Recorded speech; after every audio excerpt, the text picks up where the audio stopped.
Orang ini gila, ada banyak sekali buaya di sini, tapi dia mendirikan tenda di atas pohon, tanpa membawa apapun. Tantangan hidup di hutan bakau selama 2 hari, jadi bisakah dia berhasil? Hari pertama, dia penuh emosi tentang area tersebut, saat buaya tidak memperhatikan. Mengambil keberanian untuk kembali ke tanah. Tak lama kemudian mangsanya ditemukan di tumpukan akar pohon. Dia langsung mengeluarkan seekor kepiting biru besar darinya. Namun kepiting biru ini ternyata adalah pahlawan berlengan satu. Mungkin dia mengembalikannya meskipun ia sangat kelaparan. Tapi dia jelas mengganggu orang lain dan memukulnya keras. Stempel ucapan terima kasih tertinggal di tangannya. Hal ini membuatnya sangat tertekan. Kemudian dia mengambil keyboard di atas pasir dan ingin menangkap umpan di dalam gua. Umpan di dalam gua segera diambil. Dia tiba-tiba mengeluarkan sesuatu yang besar dari dalam gua. Namun dia tidak menyukai ikan itu karena terlalu kecil. Mengisi celah antar gigi saja tidak cukup. Jadi dia mengembalikan ke pihak lain. Setelah beberapa pencarian, dia segera naik ke tenda. Jika buaya muncul saat ini, mungkin akan menggigit pantatnya. Setelah beristirahat di tenda selama 1 jam, serangga petualangnya merajalela lagi. Dia langsung terjun ke air laut. Ketika dia ingin memasukkan 2 ikan dan kembali, disinilah buaya berkeliaran, mengambil risiko yang begitu besar. Akibatnya, karena teknologinya terlalu bau, setiap kali dia mengambil gambar, dia beruntung. Tapi dia harus mengatakan, keberaniannya sungguh luar biasa. Sekalipun buaya itu ada di dekatnya, dia tidak akan mengatakan apapun. Setelah beberapa kali tembakan berturut-turut, ikan tersebut lari. Pada akhirnya tidak ada yang ditemukan. Tapi saat ini dia sudah lelah dan lapar.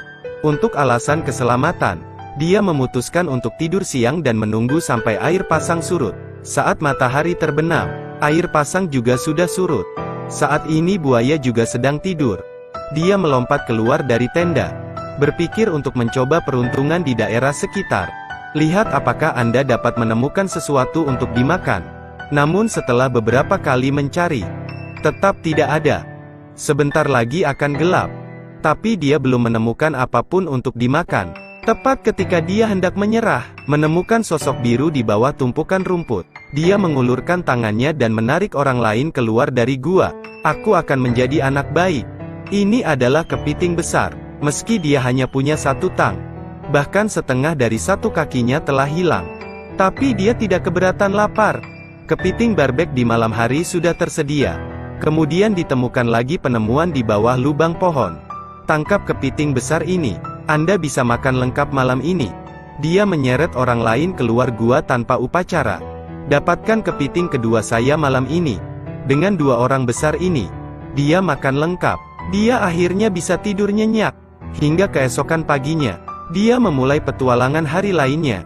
Namun perjalanan petualangan hari ini ternyata sangat bermanfaat baginya. Pertama, dia bertemu kepiting biru pertamanya di sebuah selokan kecil. Kepiting biru ini baru saja melepaskan cangkangnya. Kemudian, dia menggali tepat di bawah akar pohon. Lalu saya mengeluarkan seekor kepiting biru besar yang beratnya sekitar 3 pon. Aku akan menjadi anak baik. Tampaknya kebebasan kepiting akan kembali diraih hari ini.